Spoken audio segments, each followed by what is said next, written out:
The small little changes I circled on this is, if we just go quickly, I numbered Page them. 5. Page 5 was the 16 square foot. Is that what you changed? I said sheet of plywood's 32 square feet, and if we had a kiosk, I like it to be one sheet of MDO board, that we could draw a map of the property, instructions, trails, and what the uses and limitations are. Yep. He said no problem, 32 square feet instead of 16.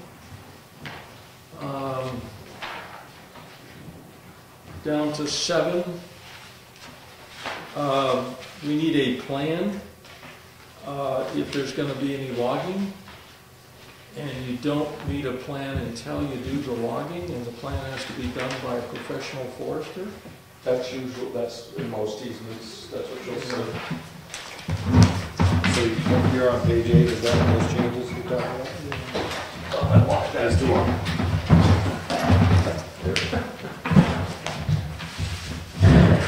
Steve, we're on page 8 of that, and this is kind of the latest up till the day before yesterday.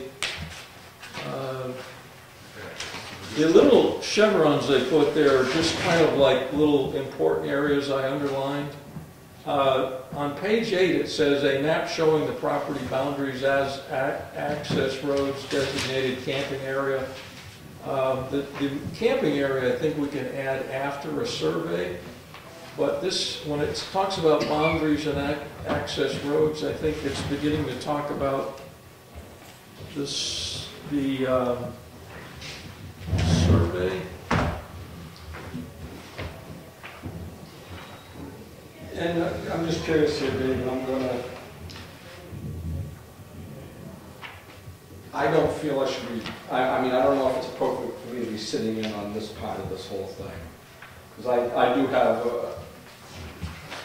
Well, you could share your hands-on experience with us so we know what's proper. I don't think you have any money on the table, and you're our forester, so. well, I just want to make sure. You have because comments. There was times before when you guys were concerned about me being sitting here.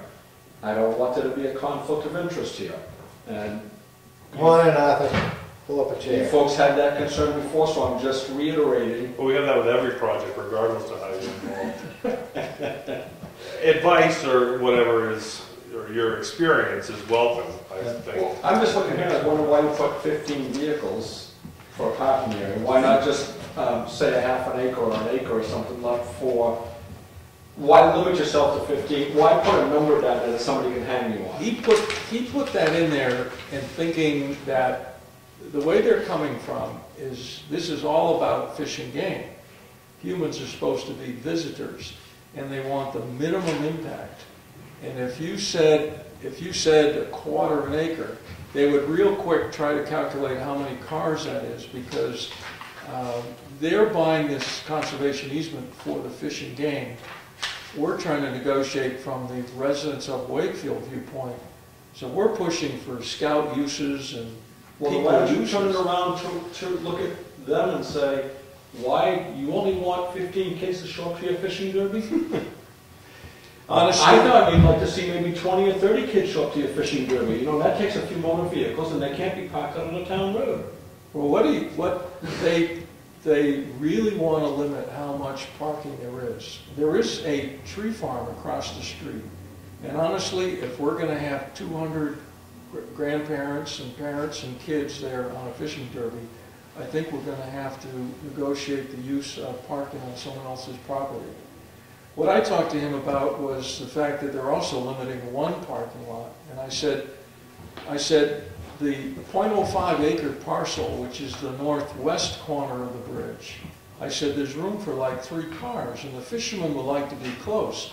If you go where the gate is, it's that berm with the road down the middle. The only way to There's not enough parking there for 15 cars between the stream and the wetlands and the hill. Right. So if you maybe got off the road to allow for emergency vehicles, you might push the gate back and get 3 or 4 there. And Rich suggested, what about the southwest corner, which is currently owned by the town? I said, well, I'll look at that. He says, you can go build all the parking lots you want over there. It's outside the realm of the easement.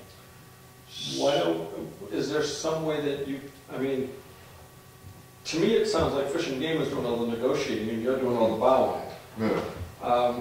You know, that just, from an outside perspective right now, but I guess what I would ask here is, we've already mentioned the fact that there is a rather large parking area already created, cost a bit of money to build the road down in there. Let me just go on with this. If you were to talk to Fish and Game and say, fine, you give us a 6 or 10 car parking area that we are allowed to, you know, that is our daily parking area. But you allow us to use that old landing as an event parking area. So if we have a special event going on the property that requires extra vehicles, we have extra room. And we are allowed to maintain that log landing as a parking area for overflow, for event Have it parking. gated off daily, but on Have a it- special event, it could be opened up. Exactly. What they're trying to do is have low impact. And when I suggested things like carving out the area of the garage, it could be used as a plow turnaround, school bus turnaround, or whatever. He says if you want to do that, you're just lowering the value of the easement. And if you lower the value of the easement, it means that they'll give you less money and the town has to pay more. See, that's funny, because when we first talked to Fish and Game, before you even got involved with Fish and Game, and I was talking to Mr. Cook, that piece of land down there was on their top highest priority. So something tells me that they're probably be willing to negotiate a little bit more with their restrictions if you push came to shove. If it's that high of a priority to them where it floated way to the top of their list, I mean, if I were playing poker with them, I'd say, you know, I just ready to hand. See, the thing is, if we're going to turn the log landing into a great big parking lot, and we're going to have people all over the place, that land has no value to But it. it's not a daily parking area, it's an event parking area.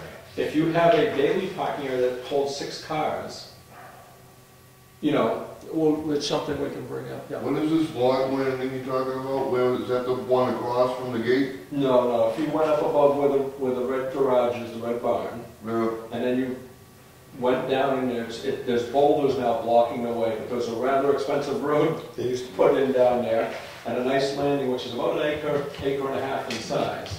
The way we went in was the scenic route along the river. But isn't that part of this? Yes. But the logging operation came in from the garage direction. There's, what is that, a couple acres down there that's been impacted? About an acre and a half, not counting the road. Well, So, it's a 4-acre lot. so, It's a 4-acre lot with a garage sitting on it. well, I mean the lot itself, The landing, I thought you were talking about the the landing, log landing. which This is where the is landing is. west of that 4-acre parcel. That 4-acre parcel stops at that stone wall that you go between. So when you come, it's kind of neat because when you come in from this direction Bless you. through the log landing, you're not really near the scenic road we walked in. So the recreational road is virtually untouched because the logging operations worked away from that road. It's not till you get way in there that you're even going on the same path that the steers go. So it's kind of a neat arrangement the way it is. The thing is, we can have Rich come in. I had invited him to come tonight to talk over this, but he had scheduling conflicts and couldn't make it. We already had discussion, and there was a member who quite adamantly stated that it was gonna be $85,000 and not a penny less. The actual, when you negotiate something, sometimes, you know, if you go to a yard sale and you first look at something, you know, like you see a station wagon, okay, as you talk and further, you get more and more information as you talk with the person. Oh, excuse me. Not that much That's information. Rich calling you, Too much information. Hello, 75 and not a penny more. wrong number. That was me. Originally, at first blush, Fish and Game's involvement sounded like they're going to come in and put a check for $85,000 on the table and walk away. Well, it really wasn't quite that easy, because what they actually are authorized to do is they're authorized to purchase an easement for its appraised value. They've gone further than that and said that they would pay in the email, which I passed out a couple of meetings ago. They've said that they would actually pay for the survey and other costs up to $85,000. So they're gonna pay up to $85,000, but not with no strings, not just put the money on the table for us to do whatever we want. So basically what he's saying is everything that we can negotiate that diminishes the value of the easement means they will be paying less and we will be paying more. Well, I know from every vote that we've taken so far, every single vote has been based on 85,000. Well, I think they will be paying 85,000, but if we carve out things, if we say, oh, well, we want this and we want that and we want this, it diminishes the value of the easement. Because right now the easement is over the entire property and it limits human impact. Just like when Mrs. Harding asked for the 7-acre lot back, so that diminished the value of it. That shouldn't have diminished the value of that easement at all, because to start off with, that whole side of the river or the road wasn't in the easement agreement, so. I didn't need to bring that up. That was gonna be something that was negotiated beyond that. Yeah. Well, if you look at the first page, the correction we made was the first page shows 121 acres, which included that parcel. So we've already diminished it by not including that parcel, because the first draft of this was for 121 and a half acres. That just... I guess what I'm saying is when we first talked to Mr. Cook, Everything that else. whole north side of that marsh road was not even part of the deal. Like in May. That's when he was first touting the money Yeah. and talking terms, that wasn't even there. Yeah.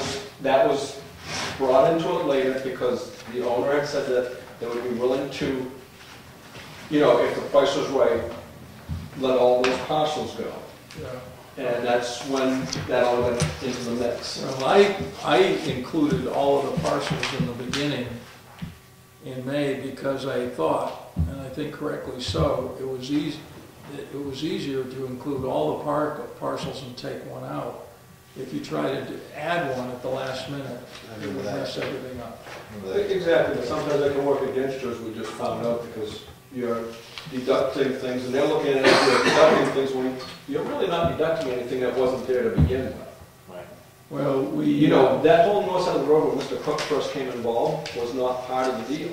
Yeah, but And that was thrown in, like you said, Dave, and understandably so. We're not saying you did anything wrong, but I understood your meaning behind it, but Fish and Game is looking at it backwards. That wasn't theirs to begin with. That was a hope on your part, right. and on the board's part. And, there were numbers being talked about initially that were quite a bit more for the 4 lots than what we ended up spending for 5. I wasn't involved in that discussion, so I have no idea. Well, the idea was the tax card value of the property, which is public information, was $230,000. With our limited funds, and I don't know if we'd even be here if it wasn't for the LCHIP grant, but with our limited funds, the board didn't feel comfortable offering more than we did, so the negotiating chip was to take that out. What I'd like to do is move on to the survey so we don't... All these little marks, those are all gonna be corrections? No, those are just interest points, and I underlined interesting parts that should be closely examined. Some of them I had questions. I wanted to go, why don't we go through and finish anything anyone wants to discuss as quickly as possible, because I need to go back and get on the survey. We were up to page 9. And this is something you should really, take home. And this is going to be in flux until June. So why don't we just table this till the next meeting, give everyone a chance to. Yeah. Review it? Yeah. That makes more sense. All right, there's one thing we need to do tonight. Anything else, Nate? I don't have anything else on this, no? I'll just say change New London to Wakefield on page 15. Right.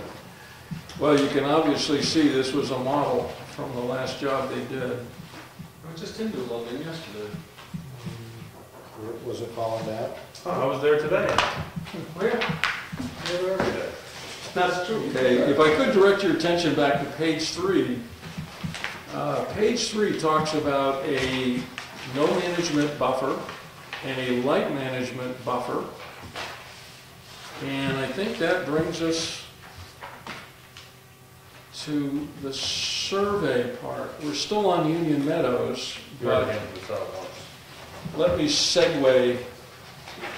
This is a, I passed these out. Okay. Okay. Yeah, I think I gave mine back All right. now.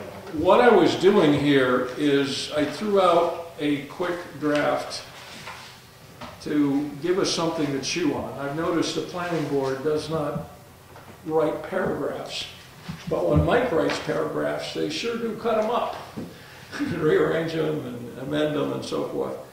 So what we're looking at here is a stab at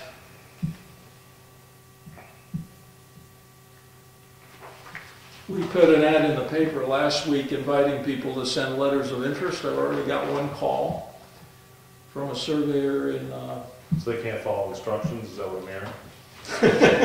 Letter of interest, and they called? yeah, they called to tell me they're sending a letter of interest.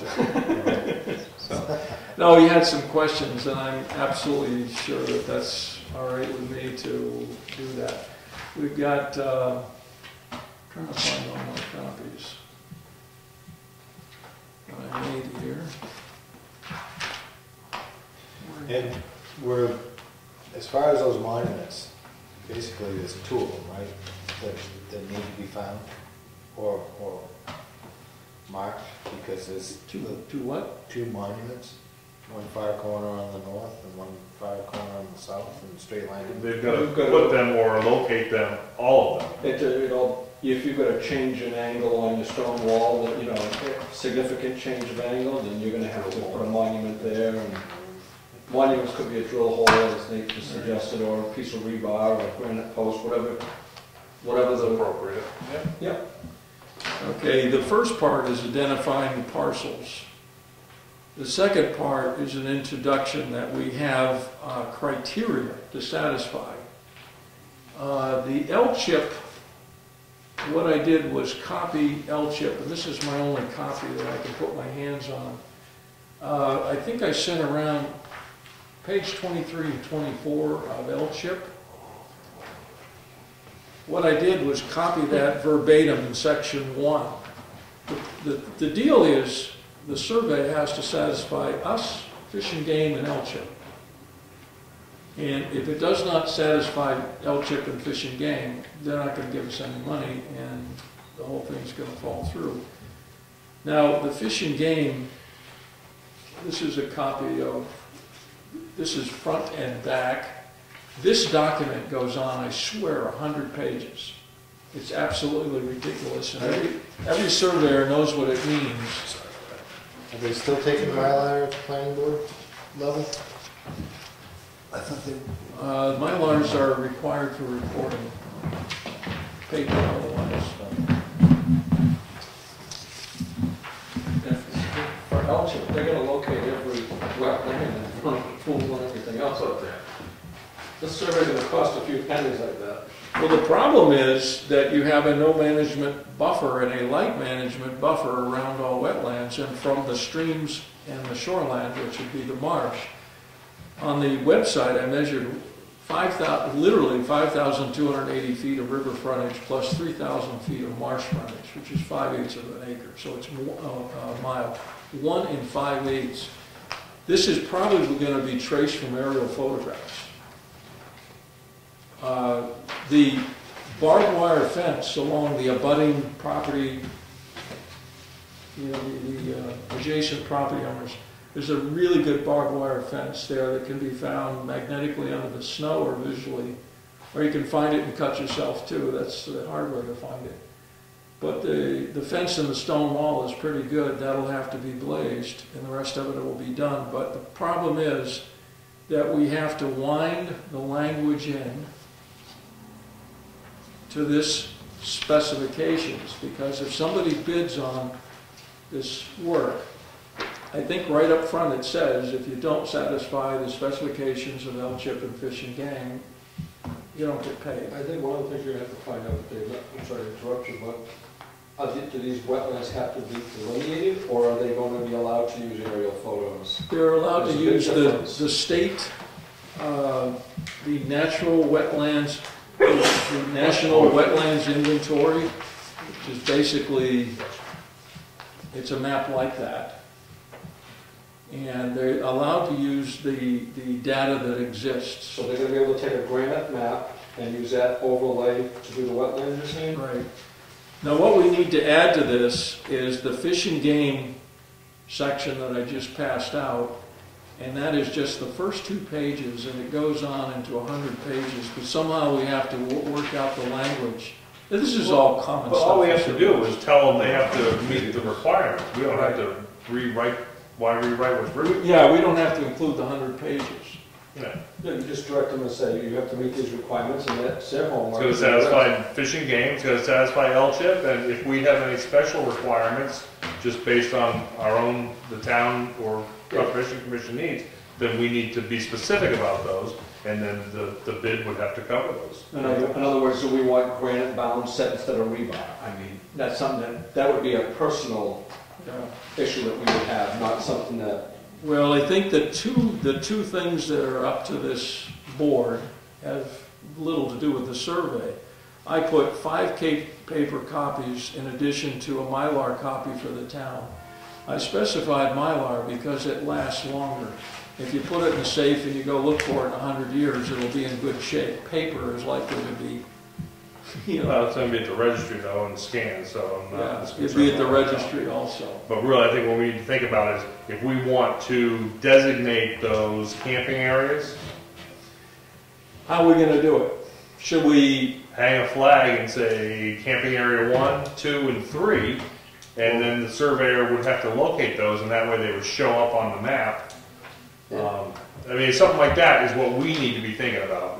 Obviously, Fish and Game and L-chip have their own rules, which two separate? are fine for recording at the registry, I believe. And Yeah. One of the things that I want to see us get is the point file for the CAD program, Yeah. so that if we decide to go out there and GPS something, we could actually bring in our own work, as a, for instance, you know, it might save money instead of having a surveyor do the campsite locations, for us to say, we want, you know, when this is all done, we expect to have a CAD file with all the points, Yeah. and that way we can go in there and... That's actually part of the, is this L-chip or whatever? Fish and Game. Fish and Game has a DXF file, which Yeah. we ought to get a copy of. And the other thing is it is state plane coordinates, so that should match up with GPS pretty well. I think we're going to be pretty good. We need to, maybe we should specify, in addition to the paper and Mylar, that we get a desk.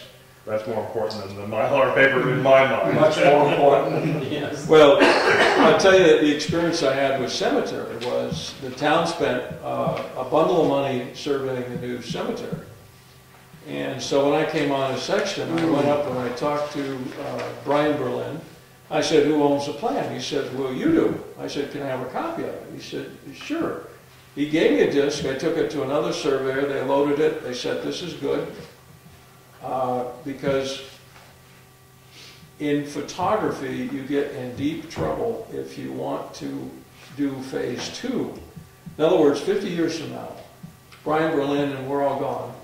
Somebody pulls that disc out, if it still works, they can do this 10 more phases of that cemetery by using the existing survey on that disc, instead of starting all over. So if you want to do something next year, the next year, you're not tied to any specific company. You own the work that you paid for, which is not the way photography is done. Is the 3 weekends in the easement? I didn't see it. Yeah, it's way back in there. First they tell you there's no camping, and then as you go back, in the back, Just whatever you want. It's on page 9, limited basis, non-commercially, locally based, youth-oriented camping in the designated area. Okay, it doesn't say, it says limited. Well, if you want 3, it better say 3. If you want 6, it better say 6. If it says Because limited. your definition of limited, or our definition of limited, and the federal government's definition of limited will be 2 different things, I will guarantee you that. Yeah, but you know, I'm wondering if not, Steve, I'm wondering if you're not pigeonholing yourself by putting a number down there like that, because Because limited could be 4. limited could be, if you're talking about limited in a 365-day year, I mean, you know, 30 days out of 365 is limited. I agree, but we are talking about the federal government, so.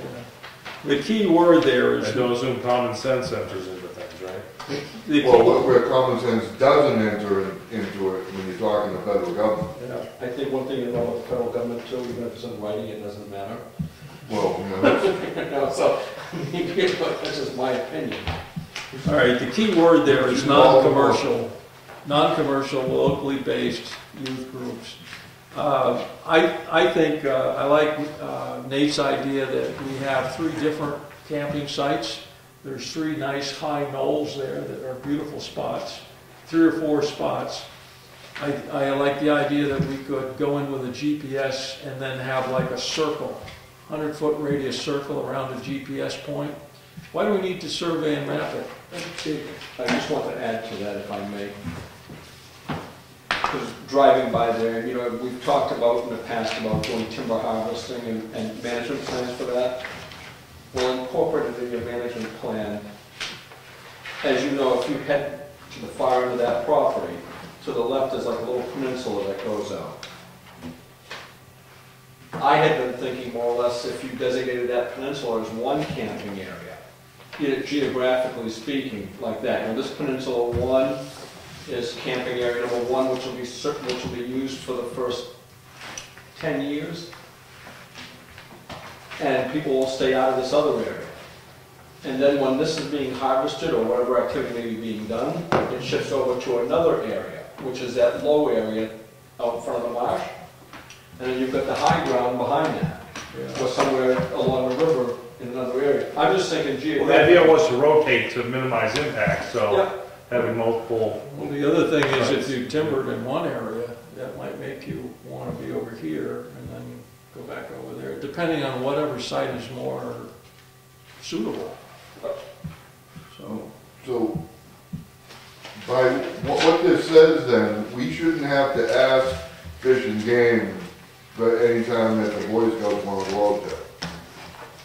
'Cause it They would- basically would be monitoring this, and if they go out there and they find any permanent campsites and improvements, I'm not talking we're about, in trouble, but I'm talking about, say, because it was always that they agreed to 3 weekends a year.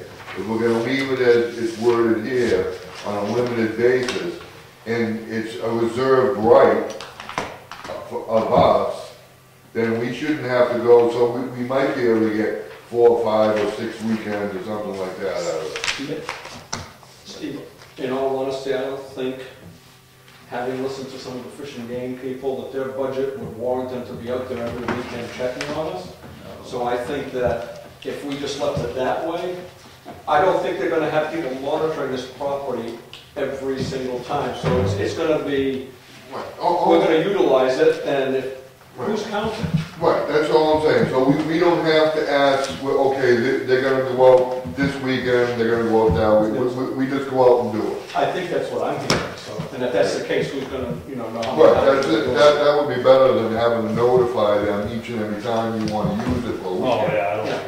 want oh, no. No, It's they just just- want to make sure we're not using it so much that it creates an area that's not Right, natural. so then, well, that way, it would be better to, the way it's worded as limited, and then if they wanna use it, they use it. Yep. You know, you're not gonna be using it during hunting season. You're not gonna, most likely, probably not gonna be using it during the winter unless they have a winter camp out. Like summer, Yeah. basically. You know. Well, that's fine, as long as